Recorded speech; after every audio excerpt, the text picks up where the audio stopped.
Hello दोस्तों, दर्पण classes bye Vipin Chaudhary में आप सब लोगों का स्वागत है। अक्सर आपके बीच मेरी क्लासेस होती रहती हैं और मोटिवेशनल लेक्चर्स भी होते रहते हैं। तो मैं आपको एक बड़ी खास खबर देने जा रहा हूं, जिनका यूपी सिविल जज में सिलेक्शन नहीं हुआ है। दिल्ली जुडिशरी की वैकेंसी अगस्त के लास्ट तक 125 वैकेंसी आने की उम्मीद है।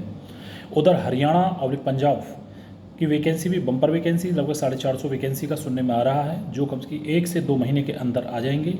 तो आप जितने भी लोग जो जुडिशरी की तैयारी कर रहे हैं, जिन्हें हताशा हाथ लगी है, मतलब कि जो 603 बंदे पास 606 बंदे बाहर हुए हैं, 605 क्योंकि एक वैकेंसी को उन्होंने रोक लिया है, वो अभी से बहुत अच्छी सी तैयारी में लग जाइए और अपना अच्छे से आर्बिट्रेरी और जो एसआरए वगैरह कुछ और कॉन्ट्रैक्ट हैं, कुछ ऐसे सब्जेक्ट्स हैं जो दिल्ली में अलग से स्पेशल उन्होंने जोड़ रखे हैं, उसे अच्छे से तैयार करके दिल्ली जुडिशरी के एग्ज़ाम की आप बहुत अच्छे से तैयारी करें।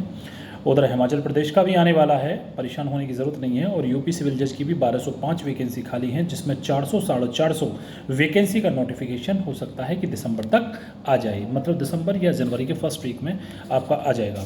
वर्तमान स्थिति ये है कि अभी वास्तविक रूप से यदि देखा जाए तो सितंबर के फर्स्ट वीक चल रहा है, सेकेंड वीक में मतलब कि नेक्स्ट वीक में 10 और 15 तारीख के बीच में आपकी यूपी एपीओ की 123 मतलब कि 150 तक वैकेंसी हो सकती हैं।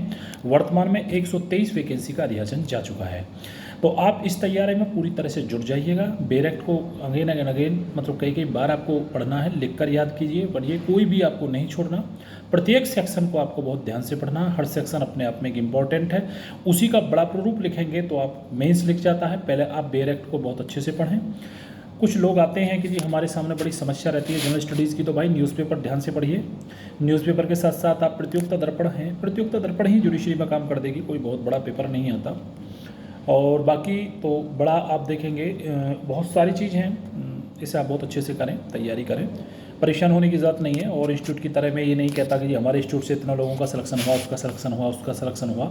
मैं तो सिर्फ यही कहना चाहूँगा, जिसका सिलेक्शन नहीं हुआ वो अपने आप को मोटिवेट करें, सेल्फ मोटिवेट करें, मेहनत करें, अच्छे से मेहनत करें। कोई भी चीज़ अंतरिम नहीं होती है। कुछ लोग ऐसे भी हैं जो एग्जीक्यूटिव में भी फाइट कर रहे हैं और इसमें भी फाइट कर रहे हैं, वो बेचारे दुर्भाग्यवश नहीं हो पाए। तो इसका मतलब ये नहीं कि जीवन खत्म हो जाएगा। जो भी होता है कुछ बड़ा करने के लिए होता है। भगवान कभी किसी के साथ गलत नहीं करते, इसलिए अपनी तैयारी को कॉन्टिन्यूस रखें, बहुत अच्छे से तैयारी करें, लगातार तैयारी करें और एक एक सेक्शन को लिखें, याद करें। आप एक बात मानकर चलिए, सपोज दैट 484 सेक्शंस हमारे सीआरपीसी के अंदर हैं। यदि आप 10 सेक्शन पर डे पकड़ते हो तो महीने में 30 दिन होते हैं, तो 300 आप सेक्शन बड़े अच्छे से तैयार करोगे, जो कि बिल्कुल मास्टर होती है। मास्टर तैयारी एक बार की प्रैक्टिस में नहीं होती, जब कई बार आप उन चीज़ों को पढ़ते हैं तो होती है। कुछ लोग तो ऐसे होते हैं बहुत जल्द आते हैं जुडिशरी में और बहुत जल्द अंतरिम परिणाम तक पहुंच जाते हैं। कुछ बंदे ऐसे होते हैं कि जो काफ़ी समय से नाम तो जुडिशरी की तैयारी का है या किसी भी तैयारी का, लेकिन वो प्रॉपर तैयारी नहीं कर पाते।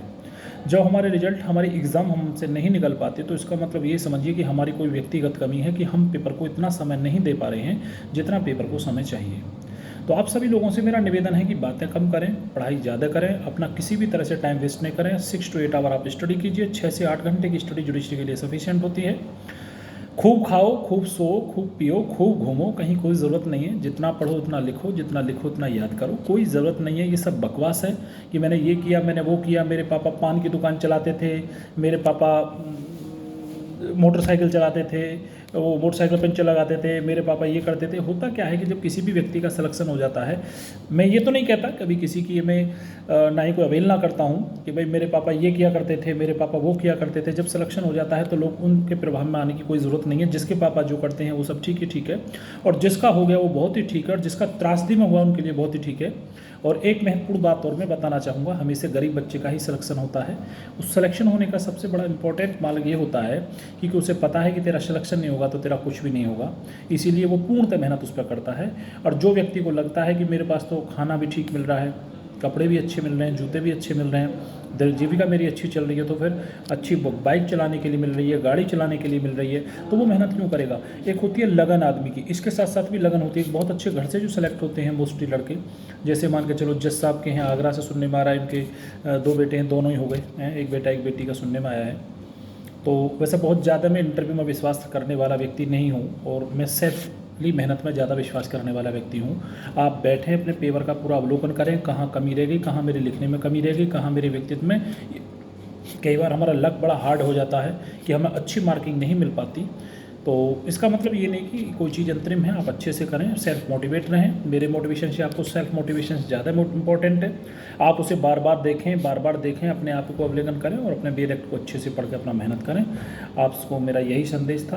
आप तैयारी में जुट जाइए, दिल्ली जुडिशरी आने वाला है, ठीक है ना। एक से एक चांस है यार, हर स्टेट निकाल रहा है भाई। दिल्ली जुडिशरी भी कम नहीं है अपने आप में, यूपी जुडिशरी फिर आ रहा है बराबर में, फिर तुम्हारा हिमाचल और हरियाणा, ये तुम्हारा हरियाणा आ रहा है, हरियाणा पंजाब, फिर हिमाचल का आ रहा है। तो इसलिए बिल्कुल भी परेशान होने की ज़रूरत नहीं है। आप इन चीज़ों को, उस होता क्या है कि पेपर आने से आदमी बूस्ट होता है, मतलब एक तरह से बूस्ट होता है, ठीक है ना, ठीक है ना।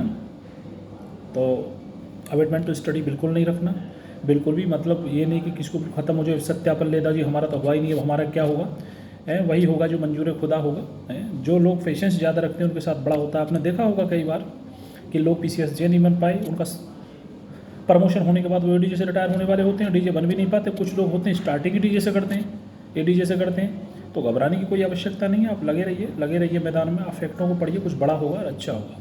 Thank you.